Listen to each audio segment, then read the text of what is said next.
Hi, everybody. Welcome to Overland Expo's Overland News. I'm Nick Janes, Director of Communications, and with me, as always, is my little buddy, Rick Stowe, the Associate Editor. Sorry, Rick. I had to call you my little buddy. You're like my Gilligan. All right.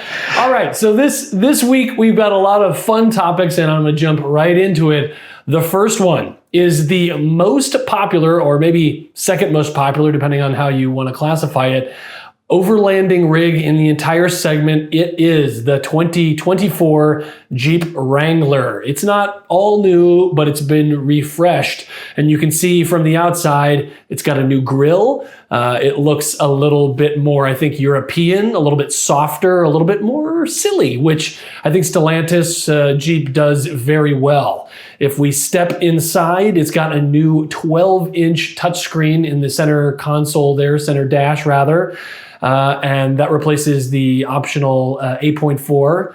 And then there are some new models and trim as well. Rick, you want to tell us a little bit more about those? Yeah, so I was really excited. I guess it was sometime last year when you did a test drive of the 4xe. I think that is a really awesome option for a daily driver. You've got 20 some miles of electric range, then you can switch over to the gas, obviously.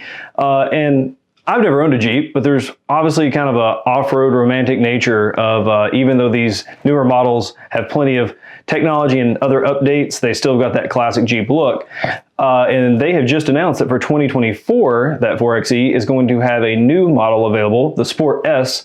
It's going to come in at a lower price point. We just don't know what that number is yet, but I'm really curious to see how approachable that is.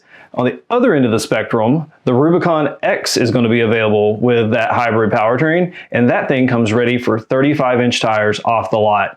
I think it's really neat. They're kind of giving some variety depending on what the customer might want in the electric options there with the new Wrangler.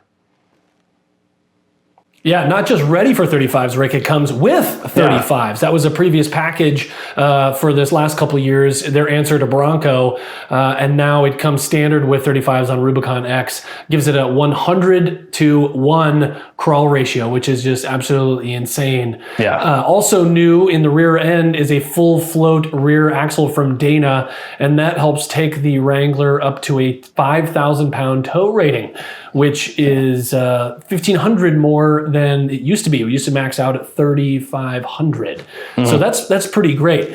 Frankly, Rick, I've always been a little bit skeptical about the Wrangler, especially the two-door, but I think the more popular and unlimited, the four-door, as overlanding rigs. And that's because, frankly, they're not that big on the inside. And it's a little bit hard to attach things to the roof of the Wrangler. Right. And then its towing was pretty paltry at best.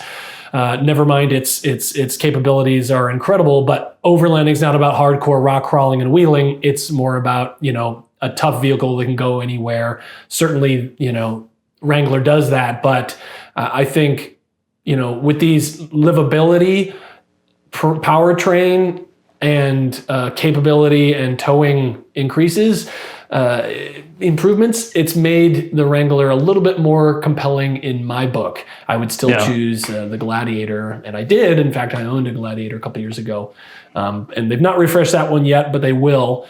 I know, Rick, we were disagreeing about some of the new interior colors, specifically that beautiful blood red leather. What do you think? So I think the new screen is a great update. I really kind of love the format of that. The U-Touch system's great, but when I was checking out these photos, I was like, wow, pump the brakes. I think I would opt for maybe, a subdued gray or something like that. The seats have some cool upgrades with multi-position power seats that even have some water resistance to them. So if you're doing a water crossing with the doors off, you don't have to worry about that. But I think I'm going to pass on that. It reminds me of red velvet cake, and I don't mean that in a good way. That's totally fair. Yeah, I'm glad to see it get power seats in the big screen. Uconnect 5 now in the dashboard there, which is, I think Uconnect has been historically the best infotainment system in the industry. It's simple, it's fast, it's all the things you need it to be and nothing more. And yeah, I don't know. I think it's really compelling. What do you think of that new nose? I'm like I told you or said in the beginning here, and I told you off camera, it looks a little bit European, a little bit silly to me. Do you like it? Yeah, I think it kind of a logical update. There's only so much you can do with the traditional Jeep front end. I'm curious to see how it's received by the major Jeep fans, because I know they can be really kind of intense about their preferences, and when they get updates, they're not always happy when that goes away from the history of the model. It doesn't bother me. But again, never owned a Jeep, and honestly, I want to see it in person too. You kind of have to get an idea, a feel for it when you see it in person versus like the media photos. Totally fair. All right, let's move on, Rick. What else you got for us? What else is news? Yeah, so we are going to talk about the GFC Platform Topper that they announced. They do a great job with innovation, and they've got a lot of new models that have come out with rooftop tents and their camper model and everything like that. And it was kind of the next logical step, in my opinion, to offer essentially the lower half of their camper in a topper form. It only weighs 135 pounds, but it holds up to 800 pounds with 4 crossbars. They also proved that it can hold an F-150, but they do not suggest you do that. But I thought it was very true to form for Go Fast to have that in their ad. Always appreciate their kind of watch and see attitude. And you can put essentially any rooftop tent you want on this thing. So I like that it offers some flexibility, or even no rooftop tent at all. So if you're hauling, kayaks or mountain bikes or something like that up top, and you've got a ground tent that you like, this is a great option. It's going to come in just below $4,000 at $3,995 with the installation, and it's made right here in America, like all of Go Fast products. Yeah, it's pretty cool. I mean, it's a smart choice. They've got their super light rooftop tents, or you got their full, camper system, and this is, the midpoint to that. I think one of the issues is that professional installation, you got to go to one of their install centers. I know they have now one in Southern California, which is their biggest market, which is smart. But before, you used to have to go all the way up to Bozeman to get it installed, which is not great. So it's cool to see them expand.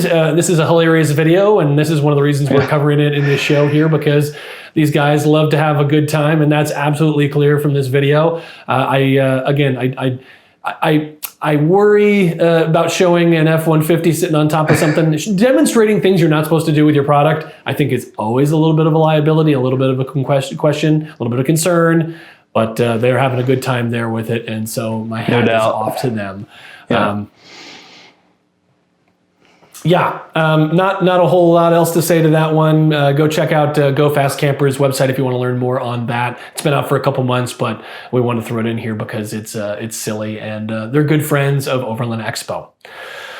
All right, let's take a turn over to another of the Overland Expo YouTube videos. It's one that I hosted last summer, and it finally went live. I'm very glad to tell you. You can tell it's an old video because I have a completely different haircut.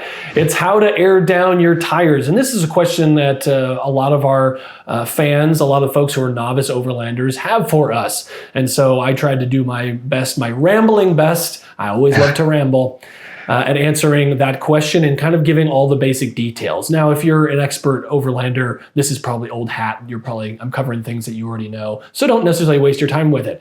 But if you are new to the hobby and sort of want to know all the ins and outs, and were a little bit afraid to ask and didn't want to make yourself look like a fool that you didn't know, please watch the video. I think it's informative, but hey, I'm the host. So, Rick, did you have a chance to watch it? And I won't be offended if you didn't. No, I did. Yeah. And I think you had a lot of good points. And going back to your intro for this, I think for anybody that's a beginner, you can never understate the benefits you get from airing down. That contact patch increases exponentially, and you covered some great gear. And I think that's a big part of it, because if you don't have the gear, it can be a little bit inconvenient to air up and air down. So with a couple of additions to your kit, it makes the whole process kind of painless, and it keeps it from being tempting to say, oh no, it's fine. I don't need to air down. Well, and then you're stuck, and then you need to, break out some recovery gear. So any time you made up, you lose it right there. But yeah, I think these kind of basics are great to cover, not only for beginners, but sometimes a reminder